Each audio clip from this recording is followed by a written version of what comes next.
Thank you, everyone who's here in person, and thank you also to everyone who's watching live, and to those of you who watch it after it's recorded later. Thank you. It was, oh gosh, probably not quite a year ago, where we sent an email out to folks across the agency in leadership positions, and we did as we've done now for 7 cohorts. We asked, identify folks on your team that are emerging leaders. People, because of the passion they bring to their work, the way they work with others, really have shown promise in being a phenomenal leader. And then we took that group and we brought them together every month, some months for 90 minutes, some months for 3 hours. And we asked them to really collaboratively discuss leadership. And we provided some topics and we provided some folks who came in and talked about it. But it is in many ways the cohort and the time they spent together with each other that I think will leave the most lasting impression on them as leaders. We discussed a ton of topics. And we said in the beginning, I think Kim and I said, like, we will get more out of this, Kim and I and others who have come into those to present, than in some ways the participants. And I think this year is another example of that, because really listening to the conversations and watching folks really think about who they want to be as a leader, who they are, in many ways reminds us about why we went into this job, why we took this job, and infuses us with the passion that this group had, the optimism and the motivation at a time where sometimes we could use a little infusion of passion and optimism in our job. So just on the outset, I want to thank everyone who participated in this program this year, all the pilots, also more importantly, all those who helped support them throughout this year by providing them some time and becoming trusted confidants, whether it was around their talk or the topics that they were engaged in. But nobody came to listen to me talk. So that said, I'm really excited. This is always one of my, if not my favorite day of the year. So with no further ado, welcome your natural born pilots.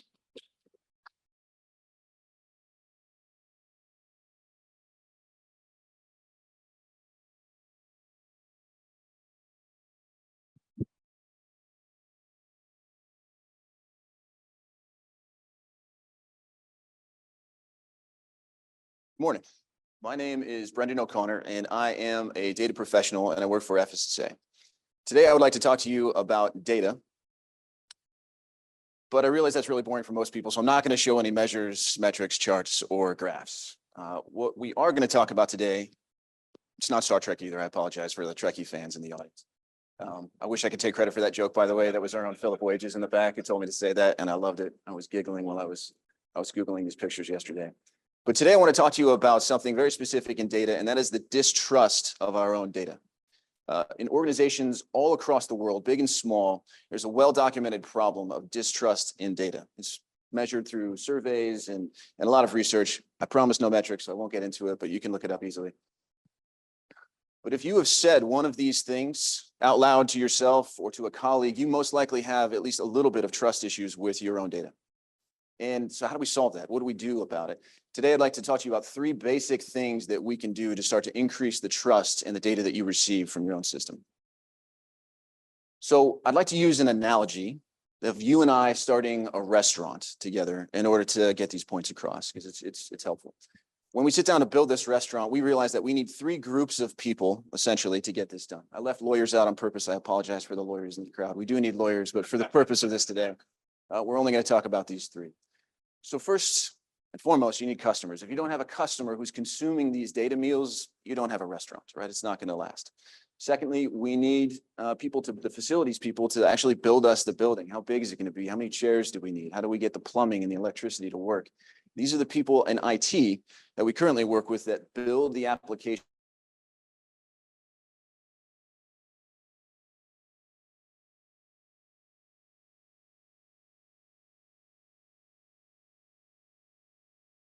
right? So all these three people working together create a 5-star experience, which is what we're going for because it's our restaurant. And that's what we'll produce. We also realize as we're having this conversation about a restaurant that there's this trifecta of competencies that we need in order to have a successful restaurant. These are true for every restaurant that you enjoy going to today. The first two are rather obvious. You need quality and speed. If you serve terrible food, no one's going to come back and eat it. If it takes 4 hours to order a hamburger, no one's going to come back and order it. The last one, and this is where I'd like to spend most of the time today, is transparency. And it's a little obscure, so I'll go through and explain that. Before I do, this trifecta, it's important to remember that it needs to be in balance. If you start sacrificing speed for quality or transparency for speed, this imbalance is what creates that distrust in your own data. And if you, as an example, if you do sacrifice transparency for speed, it's a lot less like having a 5-star meal served to you, and it's more like ordering a hot dog from a street vendor. Because although it came fast and the quality was okay, nobody has any idea what's in that hot dog. And that's a problem, right? That's what breeds a lack of trust in your data. And it's true that transparency is actually the progenitor of speed and trust. And I'm going to show you in 3 ways why if you don't have transparency in your data, you start to diminish speed and diminish quality. So the first example I'll give you is what you need in this data restaurant that we're building is documentation. Simply put, from a data perspective, you need documentation. From a data perspective, that sounds easy, but from a restaurant perspective, what does that mean? We need a menu. Imagine walking into a restaurant and how frustrating of an experience it would be if you did not have a menu, right? It would take so long as you have this conversation with the waitress of, do you have this? Do you have chicken? Well, we have chicken nuggets. Okay, well, do you have this type of sauce? Well, we have something that's like it, but not exactly. And then that waitress is going to have to go in the back and talk to the chef. And by the time that meal is made, it might not be exactly what you want. So you can see how that transparency or lack thereof would diminish quality and diminish speed. So documentation, pure and simple. Secondly, you need metadata. This is from a data perspective, and cataloging. And what that means from a restaurant perspective is that you're going to need essentially a set of ingredients that are labeled. So imagine as the restaurant owner, we're about to open our restaurant and you walk back into the kitchen and you see the chef preparing the meal, but you realize that none of the ingredients on the table are labeled. And the salt and the sugar are right next to each other. And if you know anything about cooking, you know that they look very similar and it's easy to make that mistake. But what's going to happen, that's fine for the one chef, by the way, who's been there for 5 years and know that he always puts the salt on the left and the sugar on the right. But for the next chef that comes in, they're most likely going to eventually bake you a cake that has 5 cups of salt. And that cake is going to taste terrible. And you start to diminish that quality. Also, you're going to have to spend time redoing that recipe before you serve it to somebody, and that's going to take time. So you can see how that lack of transparency and metadata diminishes quality and diminishes speed. The third thing, and this is probably the most key, from a data perspective, you need a code repo. So what is that? In restaurant terms, a code repo is simply a recipe. That's all it is. And you can't imagine opening a restaurant where you don't have recipes that sit on a shelf for every chef who comes in there to open it up and say, okay, I need this much with this mixture at this temperature for this time. And that's all it is. And a code repo is the same thing in a data perspective. And you need to have that agreement with the chefs in your kitchen in order to make sure that they're building the exact thing that you want in the exact way. And I guarantee you, if you have that transparency of a code repo, you will start to gain quality and you will start to gain speed. And so I think you can see how transparency becomes the progenitor of quality and speed, although it may be a little bit obscure. If you do these 3 things, I guarantee you, you will start to see an increase in quality and speed. And ultimately, the trust that you have in your data will start to go up, and you will solve or begin to solve most of the problems that you talk about on a regular basis. So I hope this was helpful. If ever you want to have a data conversation, please come find me. I love Star Trek, so I'm happy to talk to you about data. I'm always open for it. And that's it. I hope this was helpful. Thank you for your time, and thank you for your attention.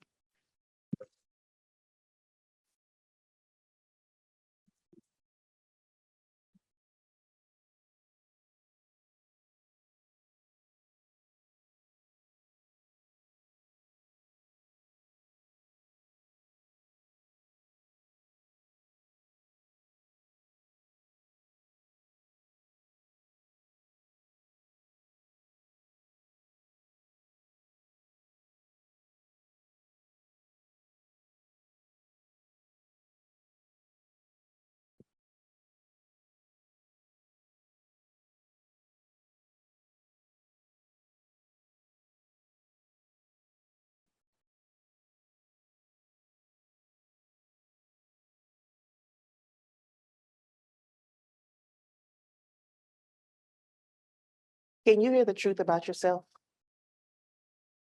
Good morning, I'm Tyrandy Smithson, and I'm the Contact Call Center Supervisor for Indiana 211. Some of us in leadership positions might think we're open to learning about ourselves, but are we really? When we're confronted with new information about ourselves that we don't like to hear, sometimes we'll simply just push it away. We don't want to hear anything that threatens our view of ourselves, our existing beliefs, or our assumptions. And let me tell you how I know. All I knew, all I knew, all I lived, all I breathed since the 9th grade was the United States Army. So when I left the Army and rejoined the civilian workforce, I treated it and the people I worked with like they were in the Army. I was gonna do what I wanted to do. I was gonna lead how I wanted to lead. I was gonna work how I wanted to work. That was that. If they didn't like it, I could just leave and go find me another job because I'm a United States Army veteran. I served this country. They needed me more than I needed them. Well, let's just say that didn't work out too well for me. It has never worked out too well for me. In that instance, I had to learn that the military structure that I previously relied upon no longer existed. I did not rank anyone. My former military rank didn't mean anything to anyone. So, in that instance, I learned 3 hard truths about myself. My way of thinking was not always right. I couldn't accept change, and I couldn't accept constructive criticism. A hard truth that some of us as leaders cannot accept or digest is a good leader must be open to constructive criticism. It is vital to our leadership, our growth, and our organizational culture. Constructive criticism can lead to increased self-awareness, improved decision-making skills, enhanced leadership skills, and a stronger relationship with our team members. So as I was learning to deal with constructive criticism, there are some things that I learned. 1, listen. Take the time to understand what the feedback is saying and not just respond. 2, don't react. Take some time before you respond. 3, we all have weaknesses and we all have areas for improvement. 4, one that's really, really important. Connect the feedback to your role and not yourself. I'll say that one more time for anybody that didn't hear it. Connect the feedback to your role and not to yourself. In other words, don't take it personal. That's easier said than done, but don't do it. 5, ask questions. So you'll understand what the situation is and try to see things from the other person's viewpoint.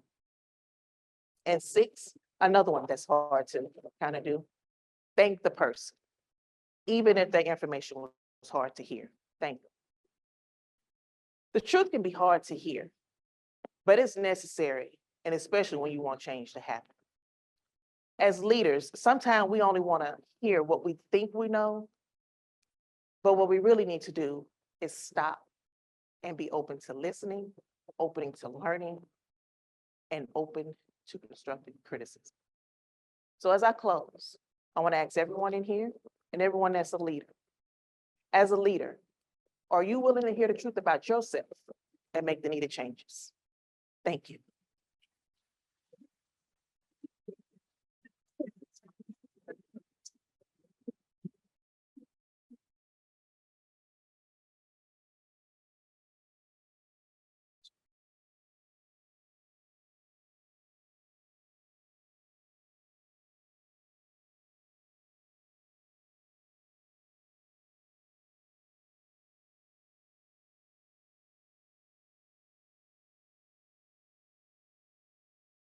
Can you guys hear me okay?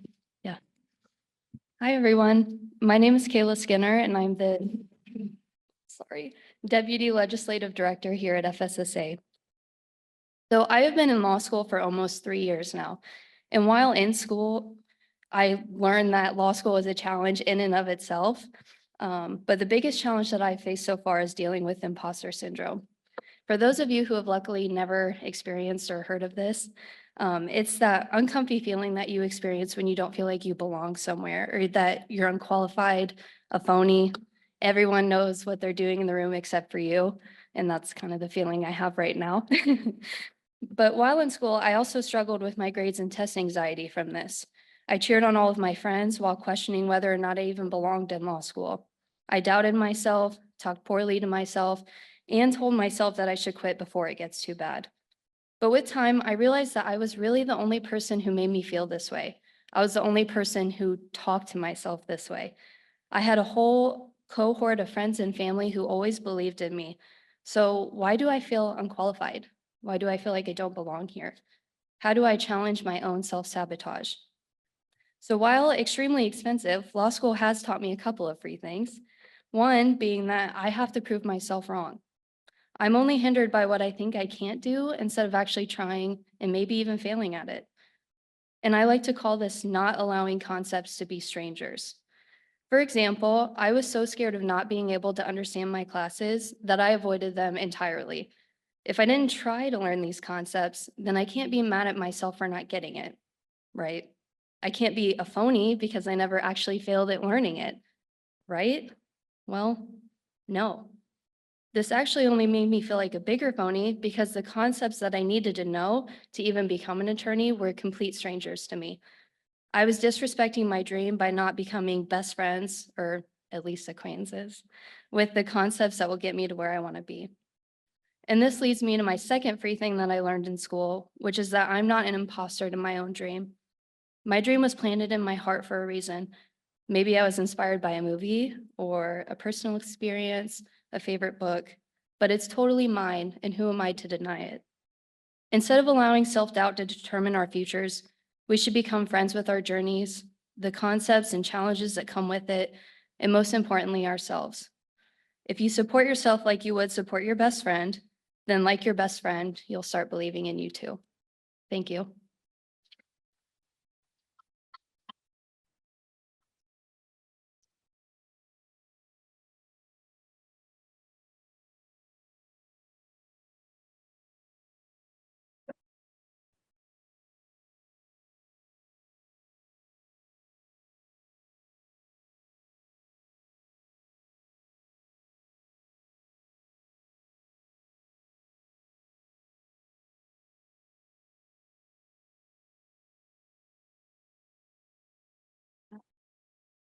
Well, mine's somewhere here. There we go, there we go. Wrong direction, I went the wrong direction. Well, I'm Carrie Jones, Health Equity Director with the Division of Mental Health and Addiction. And one of my favorite quotes is from Maya Angelou, and it's, "I've learned that people will forget what you said, people will forget what you did, but people will never forget how you made them feel." The importance of human connection. Last year, the Surgeon General, Dr. Vivek Murthy, he released an advisory calling attention to the public health crisis of loneliness, isolation, and the lack of connection. Loneliness, when you think of loneliness, loneliness has been an issue, not just because of COVID. Loneliness was an issue even before COVID in the US. Why is human connection important? Well, human connection leads to a 50% increased chance of longevity. It supports a higher self-esteem and empathy, and it lowers depression and anxiety. It helps regulate our emotions, and it gives us an overall sense of well-being and in the sense of belonging. Lower social connection is, for our health, it's worse than smoking, it's worse than obesity, and it's worse than higher blood pressure. So what is human connection? According to Psych Central, connection is when two or more people interact and each person feels valued, seen, and heard. Human connection, it's more than just a surface level connection. It's a heart connection. I see it as a heart connection. The Heart Math Institute tells us when we're in our heart-based interactions, our brains release dopamine and endorphins, and those are the feel-good neurotransmitters that are responsible for our happiness and mood. Studies show that people who have strong heart connections and harmonious friendships tend to have a greater sense of security, an increased feeling of joy, and more satisfaction with life just in general. Scientific research shows that we are energetically connected. Our thoughts, our attitudes, our emotions emit energies throughout our heart's electromagnetic field that impact our brain and body, as well as the people around us. And the electromagnetic field, it's an energy field around our bodies. And so our heart's field is bigger and more powerful than the field of our brain. What can we do to increase human or heart connection? We can volunteer at an organization. We can join local groups that are connected to our personal interests and skills. We can also do things that we do any other time, but we do it with a friend or another person, like walking or just even eating a meal.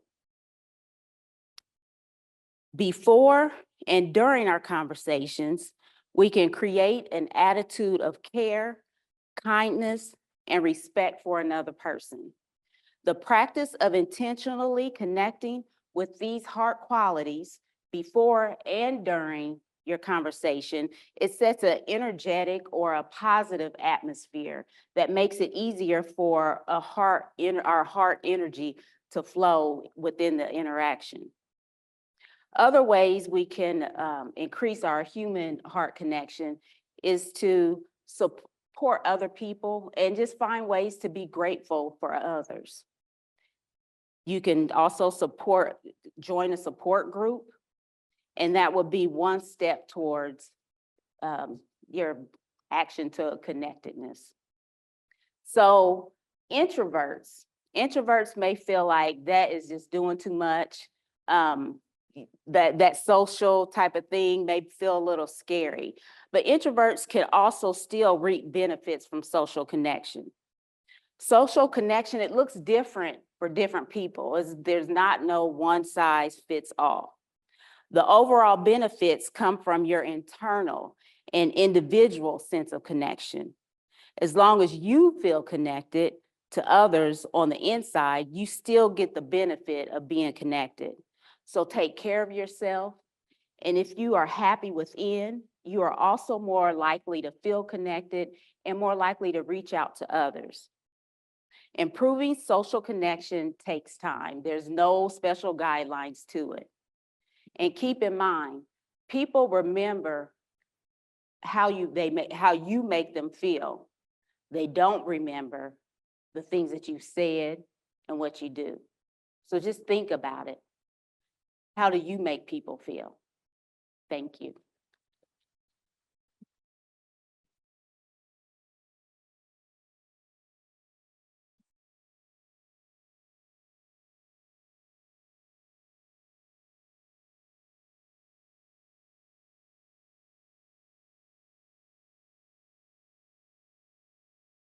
There's some of you that were wondering if I was actually going to walk out here, isn't there? So I'm here to talk today about gratitude and mindfulness. Got my little grateful journal. Several years ago, I was working somewhere that had a negative effect on my mindset. And I recognized that. And I went in search of how to change that. And through Pinterest and the World Wide Web, I saw a few different things, and I settled on a grateful journal. I knew I could never sustain a dear diary, this was my day, right? Like that's too much. So I vowed I was going to do 3 simple things about my day that were good. Some days it was a struggle, right? When you're in a negative mindset, everything's bad. So I vowed that it was going to be. So some days it was just, today was a beautiful sunrise, or my lunch was yummy, and it was just super simple things. In time, I started seeing the good things, right? When you focus on the good, you start seeing more and more good. In 2019, I lost 6 people. This was all before the pandemic. And I really believe that this was the key to me not just kind of like living in doom. It taught me to focus on the little things. And we lost my grandma and then my great uncle within a week of each other. It was a huge loss to our family. I mean, they were old, right? Like my grandma was 98. But it was a huge loss. But when I think back to those days, because their funerals were just, one was Saturday, one was Monday. And when I think back to those days, I'm not thinking about the sorrow that I felt. I'm not thinking about what I lost. I was thinking about 3 good things on each of those days. And I was able to focus on those. And my favorite was, we have this huge, big, loud, obnoxious Italian family. And at the meal after the service for my grandma, and we have all the cousins there, right? And they're there mourning their father, but they're there to support us. And my mom stands up and she says, okay, it's about time to leave. And my girls, listening to their grandma stand up, they think it's time to leave. And I'm like, just sit down. It's not time. Grandma hasn't had a chance to say hi to Uncle Bobby and Aunt Norma. She hasn't had a chance to talk to Ronnie. She hasn't had a chance to ask Jed about his wife. And they just looked at me and I said, just start a timer. I said, trust me on this. And so my uncle comes up and he's like, what are you guys talking about? And I said, well, my mom said it was about time to leave and the girls stood up. And he goes, oh, no. He goes, this is just the start of the Italian goodbye. And they just look at him and he starts telling stories, right? And he's talking about how he left the cousins picnic one year without saying goodbye to everybody. And my cousin Lizzie comes walking up. And she's like, what are you guys talking about? And I said, well, my mom said it was about time to go. And the girl stood up and she says, oh, no. That's just the start of the goodbye. And so then she launches into stories. 27 minutes later, we left. 2 days later, my mom again, after the meal for my great uncle's funeral, my mom says, it's about time to go. This time my girls didn't move a muscle. They just hit the timer on their phone to see. That day it was 43 minutes. It was a longer goodbye. I take my grateful journal and I stuff all kinds of random stuff in here. It's cards from people thanking me, words of encouragement, quotes, all kinds of random stuff.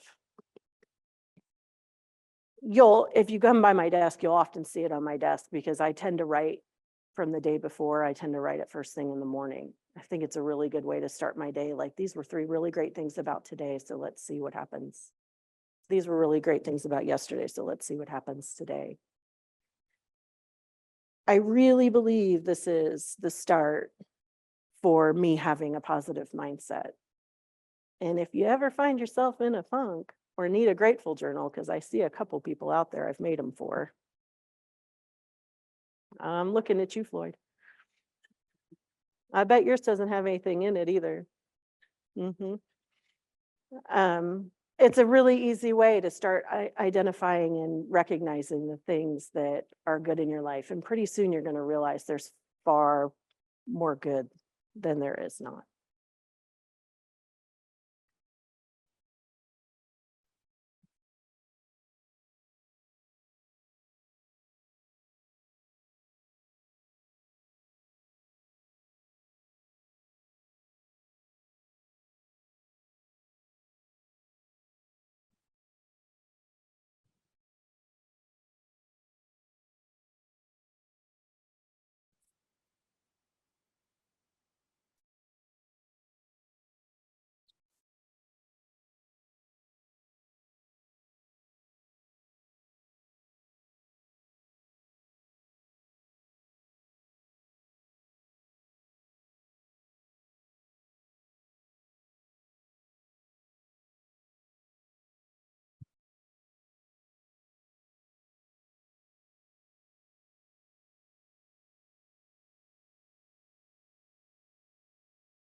Good morning. For my Natural Born Pilot TED Talk, I would like to talk about my favorite hobby.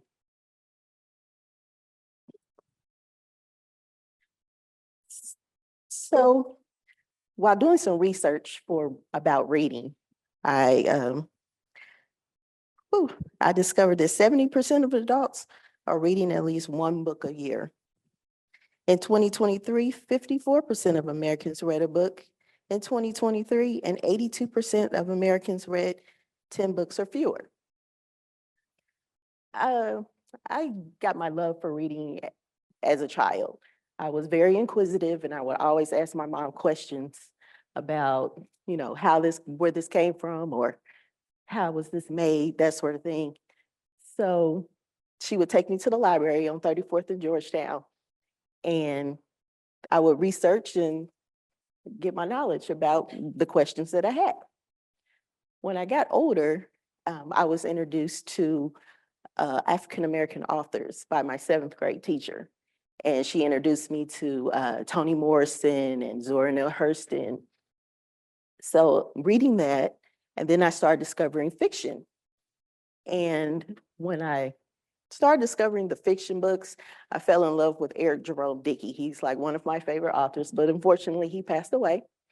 But I kept going and kept loving to expand my brain and learn more and get more knowledge. I make it a personal goal of mine to read at least 20 books a year. And I just want to share with you some of my favorite books that I enjoy. So here's a few of my favorite books. These I read last year.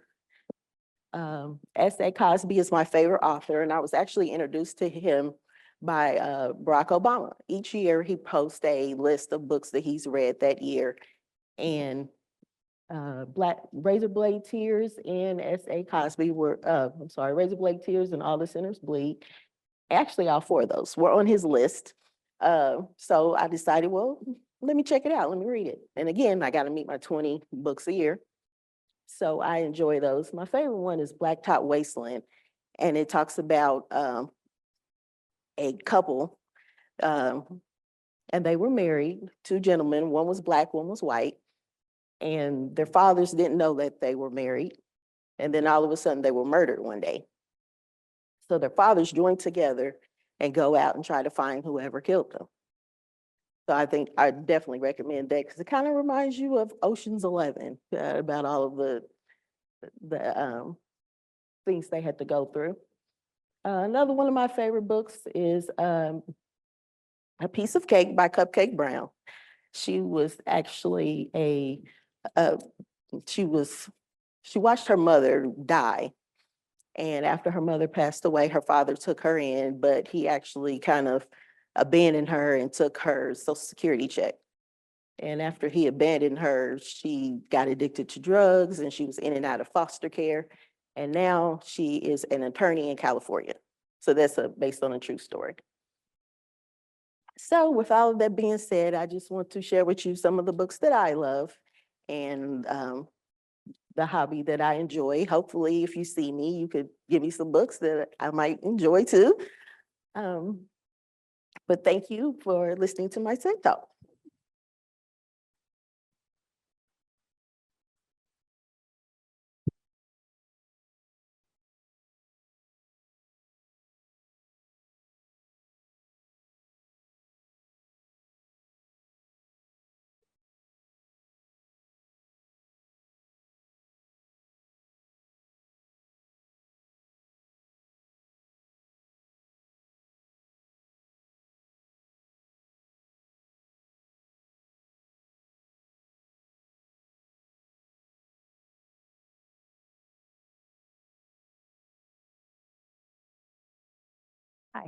I'm Allison White.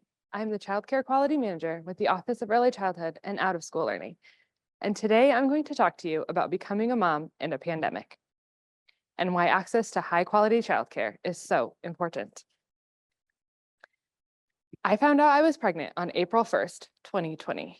At that time, we had been working from home for about 2 weeks and still didn't really know how long it would last, what it meant, or what was coming next. I was a little surprised when I called the doctor and found out my first OB appointment was going to be a phone call. I went in person for the first time at 12 weeks pregnant. My husband wasn't allowed to come, so he missed hearing our baby's heartbeat for the first time.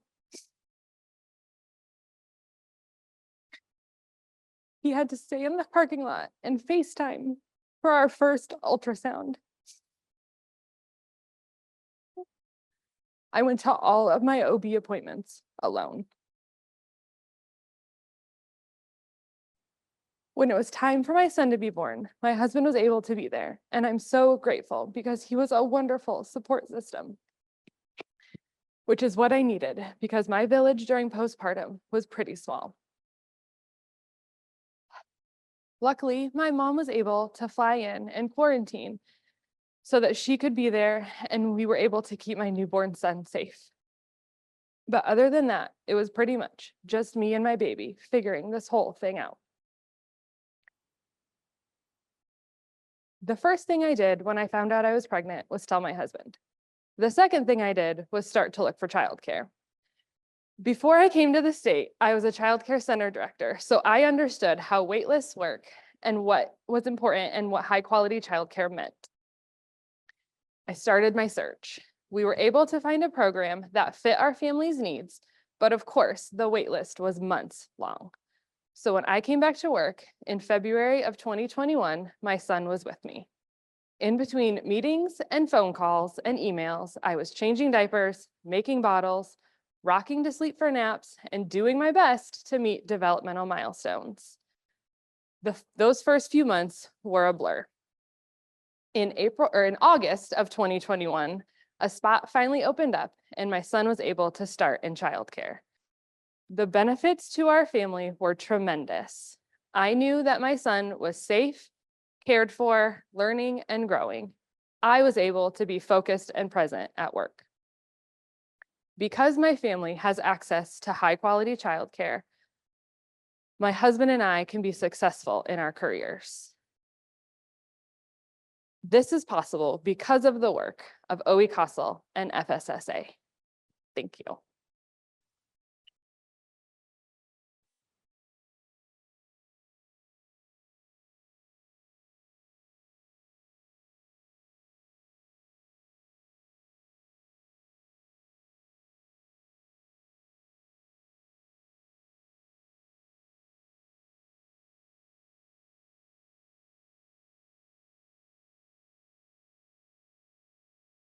Good morning, everybody. Before I get started, I want to start off with a few questions for you to consider. Have you ever found yourself pulling on a door when you were really meant to push? How about if you're like me, lost in a building and unable to find the room that you're looking for, let alone the exit? Or found yourself having to read and reread something because you're just really not understanding what's happening or what the author is trying to convey? My name is Carla Camacho Reyes, and today I hope to talk to you about information architecture and accessibility. And really, it's one of my passions is making information accessible and easy to understand for as wide a variety of audience as possible. During my time, I will introduce these topics, and then I will leave you with some best practices to hopefully incorporate into your work. So first off is information architecture. And really, that's the practice of making something, organizing or presenting the parts of something in a way that is easy for the user to understand and navigate. So it really centers the experience on user and their needs. This principle asks us to consider three things. Who are the users? What information is being presented? And how will the user interact with that content? It really requires us to think about human patterns and recognition, the way people think and interact with objects and how they come to make any decisions so that you can impact and generate an outcome, whether that is, do you want your audience to understand or do you want them to take action? Next is accessibility, and that's really the practice of making information, activities, and physical spaces meaningful and usable for as many people as possible. You can think about this in a 4-letter acronym, POUR, because you are pouring information into your audience. You really want to make sure that your information is perceivable, it's easy to perceive, easy to understand, and then you also want to make sure that your medium is operable and robust. What do we mean by that? For something to be perceivable, an audience or a user should be able to immediately detect the intent, sequence, and navigation of a content medium or whatever, and really taking into account that users perceive information in a variety of ways, whether that's sight or sound. And so when you go to create content, you really want to take into account how to really communicate that information in a variety of ways so that you don't exclude any users and their experience. And then operable, that's pretty straightforward. You want to make sure that whatever you create, information, content, websites, that it works and that people are able to navigate through that website or that content in a reliable and easy way in a variety of ways. And then next, again, understandable, that's also pretty straightforward. Whatever you create, you got to make sure that the people that you are targeting understand the information. And that means that you have to use accessible language that is clear, concise, and to the point, and really ensure that people have enough information to be able to generate an understanding. Finally, we have robust, and that means to really include enough information that people are able to reliably interpret the information in a easy and straightforward way. And usually that means including background information or anything else that the user might need in order to, again, walk away with that robust understanding. So then I want to conclude today with some best practices that incorporate both information architecture and accessibility principles.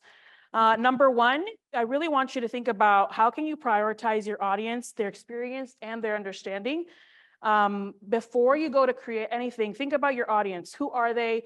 What are their needs? And think about their habits and the way in which they interact with whatever it is that you would be creating. And that would allow you to really plan for that user's need and center that around their experience.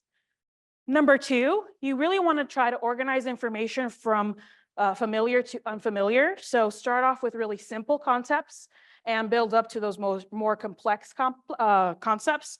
Really ensure that you are grouping things by, you're grouping topics and sections by like-minded or similar topics so that it is easier for people to realize how they're supposed to navigate through whatever it is that you create. Number three, you want to make sure that you include necessary information. So if you have a general audience who is interacting with a technical document, they may not have the background information necessary to understand that topic. You really want to make sure that you include any background information, any definitions, explanations to jargon that could impact their understanding so that they're able to walk away with comprehension and successfully engage with your content. Number four, you should always explain your information in a variety of different ways. Again, people learn differently. Some people are visual, some people learn through auditory ways. And so when you're thinking about what you are trying to accomplish and how you would like to explain your information and convey certain outcomes, you should think about how people will interact with that information and also how they learn so you can be successful. And then finally, I want to leave you with one last tip. Learn to use available tools for accessibility. There are plenty of different resources out online that provide training and further information for how to make documents or whatever you're creating accessible to as many people as possible, including people with disabilities who may need or use assistive technology. An example of this is Microsoft Word. It's a software with plenty of capabilities. And if you look up tutorials, they'll walk you through how to make sure to use those tools to ensure that your documents are accessible. So by really targeting some of these low-hanging fruits, you ensure that your information is accessible to a wide variety of audience members and that it is inclusive. So next time that you go to sit down and create something, I hope that you will take these best practices into account and include it into your work. Thank you.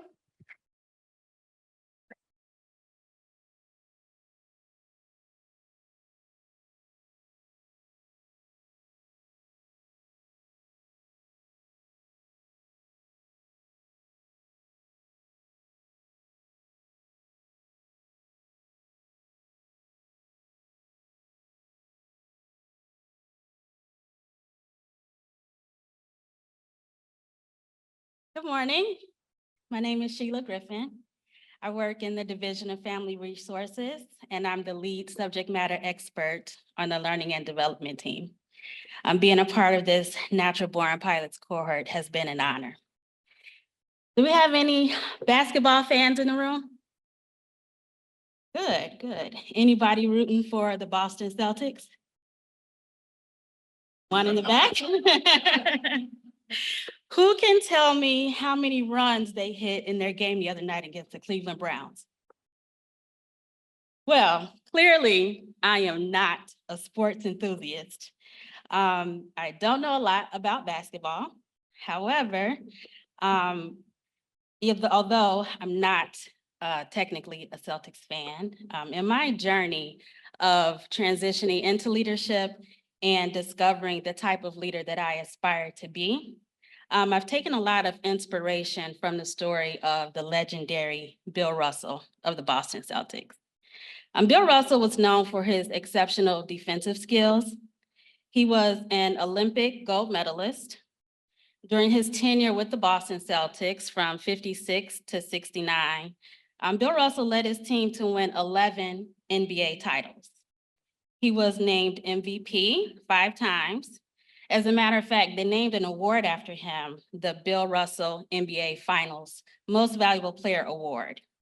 Eventually, he became the first African-American coach to coach a major professional sports team in the US when he was named the Boston Celtics player coach.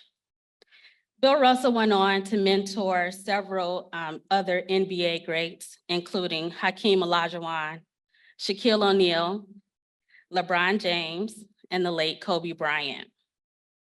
I envision my own leadership style to be that of a player coach.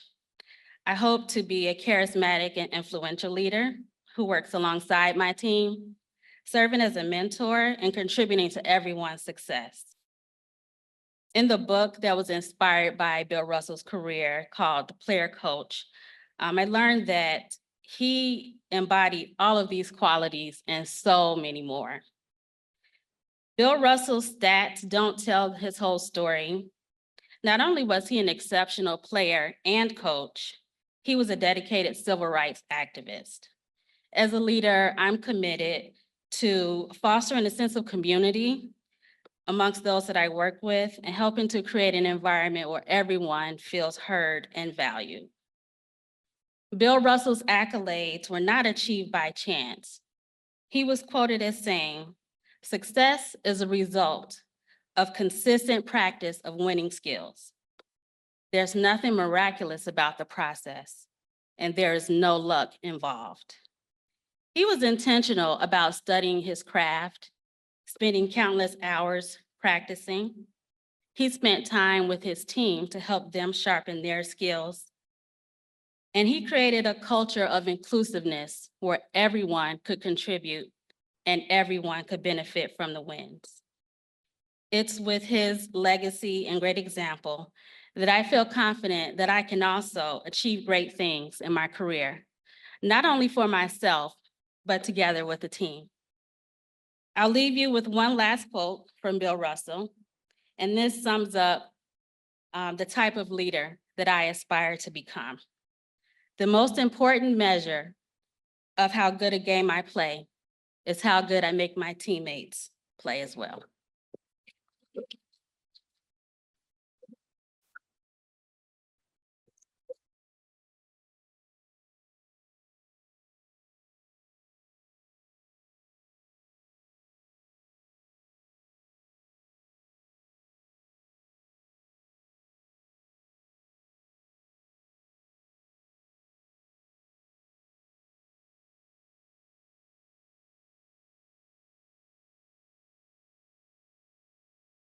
Hey, my name's on the screen. I don't have to do that. Good morning, everyone. My name is Lucille Uffelman. I'm a staff attorney with the Office of General Counsel here at FSSA. I can hear me really well, but can you hear me? Great, thank you. So today I'm going to be talking about hopes and dreams and passions and wishes, whatever you want to call them. That's what I'm going to be talking about today. But first, I'm going to start with a story. And this story I began in undergrad, and I am trudging my way through coursework, trying to get my bachelor's in community health. And I was on oral contraceptive through a daily birth control pill. And the idea is that you're supposed to take this pill every single day at the same time.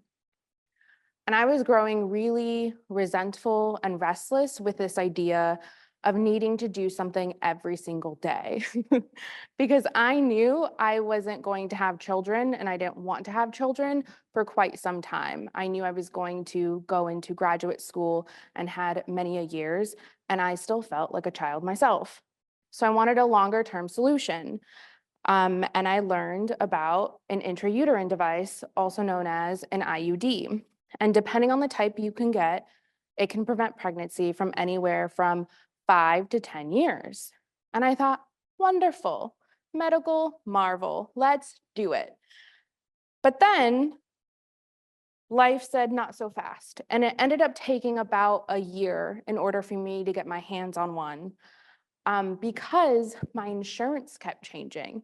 And the reason my insurance kept changing is because I was fortunate enough to be on my parents' insurance, but they kept changing jobs. So I went from my parents living and working in California, and so my insurance was not even accepted by an Indiana provider, to then them changing jobs. And I could get a provider here to take my insurance, but every time that switch happened, I would have to re-go through all of those insurance pre-steps of finding a physician, saying, hey, I want an IUD, them saying, great, you have to, you have to come talk to me about it. And we have to have a waiting period. Excellent, now we can only insert it on your period. And this happened like 2 or 3 times. I eventually got it inserted. It was excellent after the fact. And I was able to successfully prevent pregnancy for more than 5 years. So it was a medical marvel.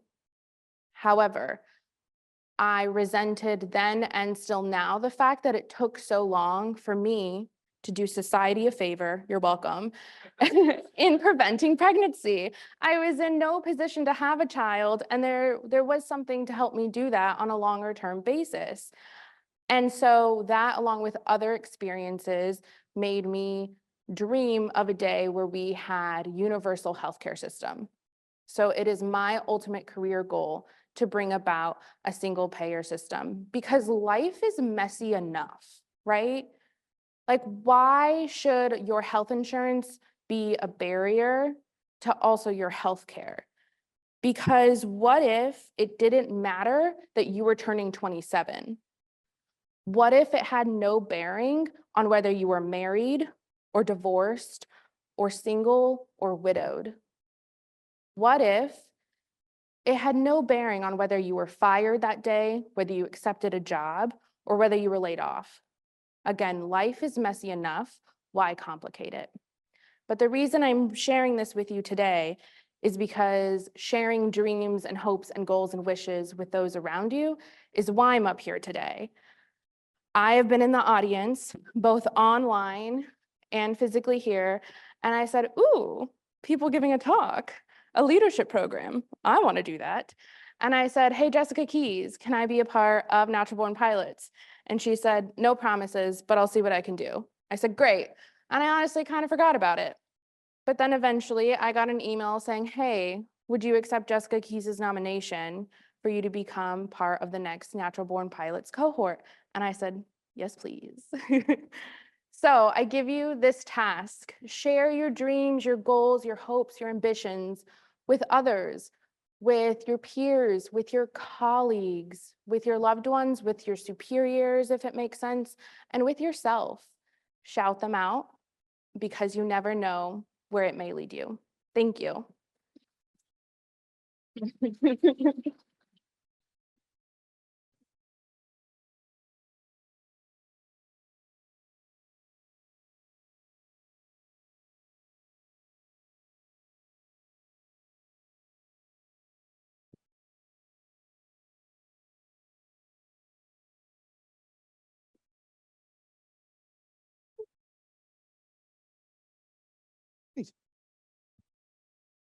Hello.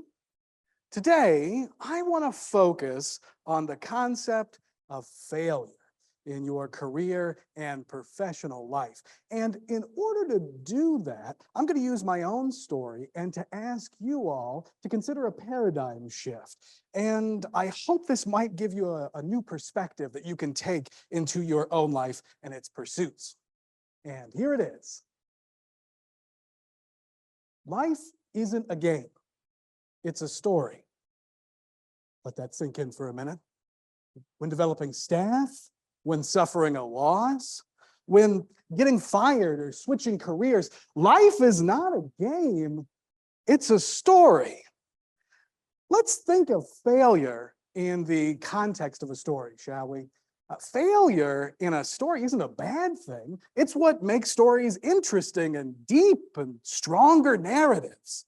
Stories thrive on resilience and adversity, but too many people view their lives as some sort of game. And of course, you avoid failure at all costs in a game, don't you? In a video game or a game of chess, if you're a chess player. You win or lose. That's kind of the whole deal, right? Those are your two options. That's what they say, win or lose. For if life and its foibles are just a game, surely it's true, one of the worst things you can do in a game is fail.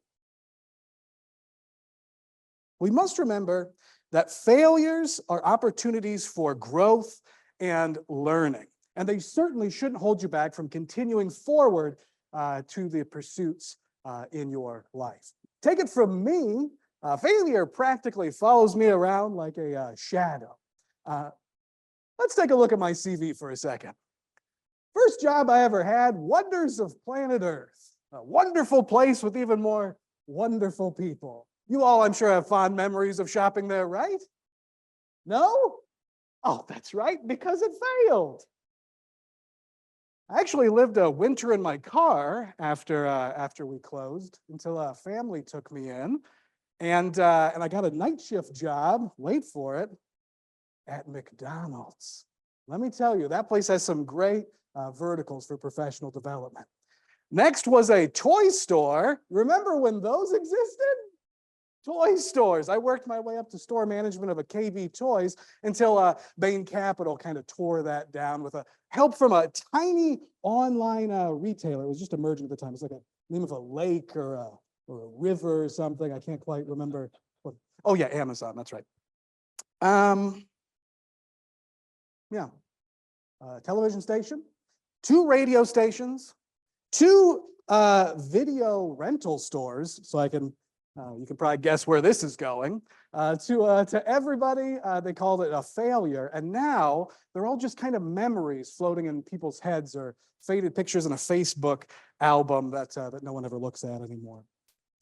Failure is such a strong companion with me that I sometimes don't even realize that he's right behind me. And am I afraid of this shadow that follows me? No, never. I've learned that he and time together have kept me honest and moving forward in the pursuits of my life. Failure's taught me resilience. It's taught me humility, the importance of embracing imperfection and impermanence. So in leadership roles, when your team suffers a failure, and it's your job now to kind of narrate that failure for your team. Your team members' failures should be incorporated just as their successes are incorporated into their overarching stories. By integrating failure into our stories, we create a culture of authenticity and growth within our teams. And when it's your turn, when failure comes knocking at your door, right? When you start to have these failure points in your life and your inside narration starts to go off and starts to tell you how bad things are now after this loss or suffering that defeat, I want you to consider, try to view your life as an outside observer. See your whole life as a complete story. Actually, let's all try and visualize this for a second here. Let's try and condense all that has been with all that is and all that will be. Now let's try and squeeze that together into something that kind of fits easily in your hands. Kind of like a loaf of bread. Just take a look at it. Each slice of bread, a moment in your life. You could pluck it out and take a look at it, examine it, and then put it right back into its place where it belongs. It's a beautiful thing, isn't it? It's a unique and beautiful thing. Some moments of love, true love, compassion, camaraderie.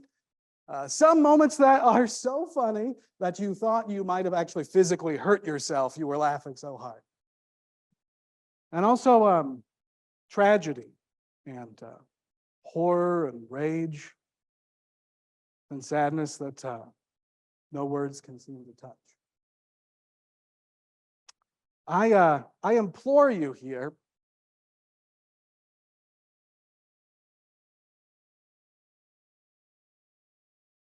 embrace the complexities of your life with both failures and successes, weaving them together into the tapestry of a unique and meaningful life. Champion vulnerability, celebrate resilience, and welcome failure as your best and most trustworthy teacher. And ask yourself, who are you in this story? Thank you.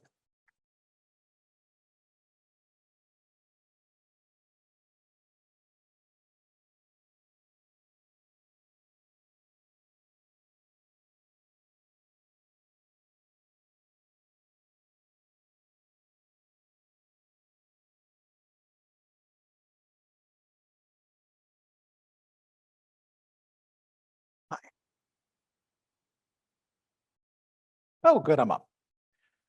Hi, so we've all heard the glory days stories of student athletes filled with camaraderie, tension, conflict, and leadership opportunities that inform the rest of their life. What we don't often hear about are other academic opportunities that also give those same feelings and memories if you aren't part of that in-group. So I'm going to talk about technical theater. Technical theater is equal parts shop class, home ec, AV club, and herding cats. It's basically the entire thing of a play aside from the actors. They do the costumes, the scenery, the set design, the general ambiance of any production, from a local theater all the way up to the halftime show at the Super Bowl. So I entered high school in the year 2000, and like for many at the time, there was a sudden streamlining of the educational curriculum. It wasn't a great time for me. I didn't do good in that kind of environment, and I learned best in an experiential learning environment, something that I can get my hands on and deal with in person. So fortunately, there were still lots of opportunities for people like me that needed non-traditional learning environments. For me, that was technical theater. Sorry, can I check my notes real quick?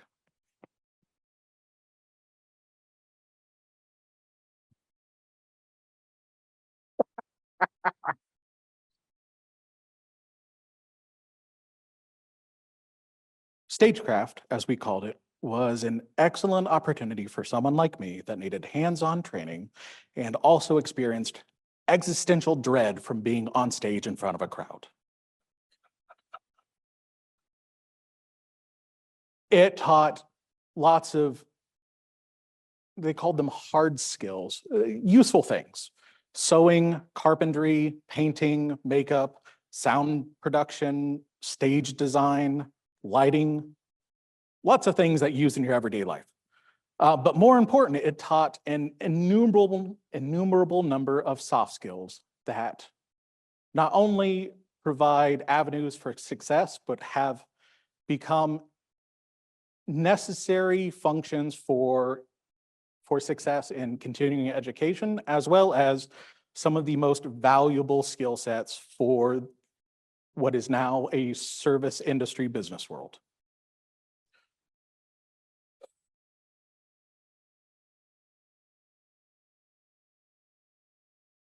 I spent roughly a decade in emergency response for the state. And in that time, I learned that everything that I learned in stagecraft, I relied upon to do that job. From keeping an operation on schedule is exactly like getting a stage production ready for opening night. It even follows the same rhythm. Get there beforehand, get everything set up, spend the day in production, break everything down at the end of the day, come back the next day, start again. There is nothing as chaotic as an open mic night run and organized by students on a high school stage. After that, getting a clinic set up in an old parts factory so that it can be functional for a local community to use, piece of cake. And as I'm sure we're all familiar with, operating on a school theater budget gives excellent experience on how to pick and choose what you're able to fund and how to reuse what you have. And probably the most important skill that you learn from stagecraft is how to keep multiple groups of highly motivated people with very different ideas of success, all organized and working towards the same goal. I have effectively created a career from the skill set I learned from high school theater stagecraft. And so because of that, I encourage you, consider the importance of the non-core curriculum classes. There's an emphasis on STEM, it's valuable, but the skill sets that we learned and that our children learn from non-STEM classes will last them a lifetime. Thank you, everybody.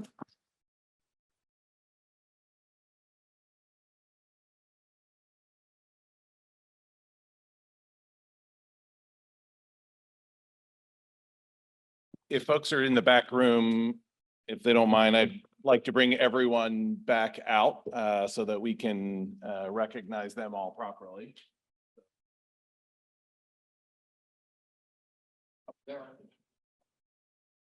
Oh, there they are. Yay.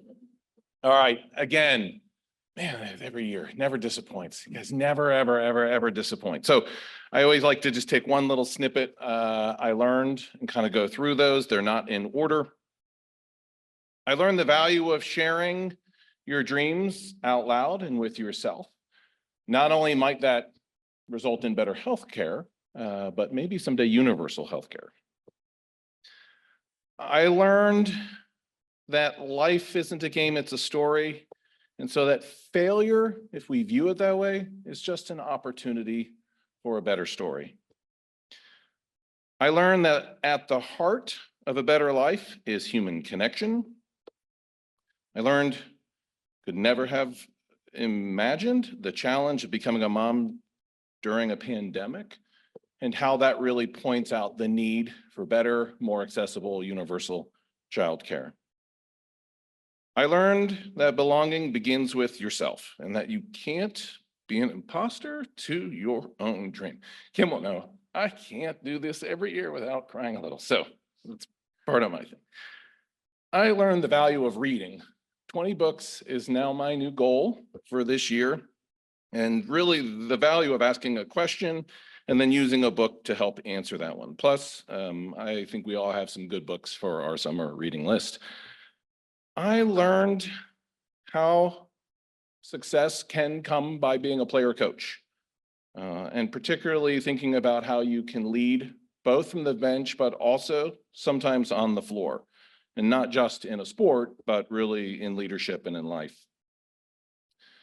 I learned the value of stagecraft, something as a parent of theater kids, I took for granted, but will no longer. And the idea, I will never forget the idea that if you can turn up and turn down a show in a day, you can open a clinic in an abandoned building. I learned that how we begin to trust our data, and I would argue our hot dogs, really begins with transparency.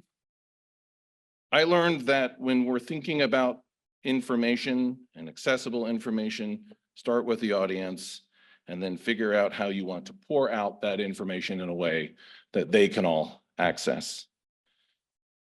I learned that in many ways leadership is about the difficult and sometimes hard process of learning the truth, really about yourself and being open to learning it.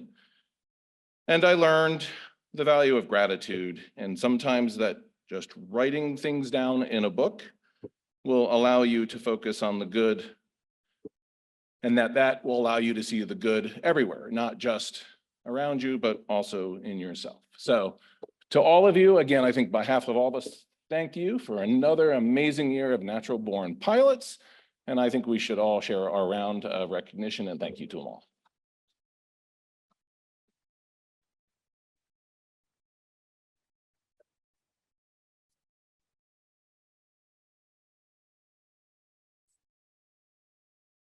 All right, Philip, can you tear all this down now? No, I'm sure.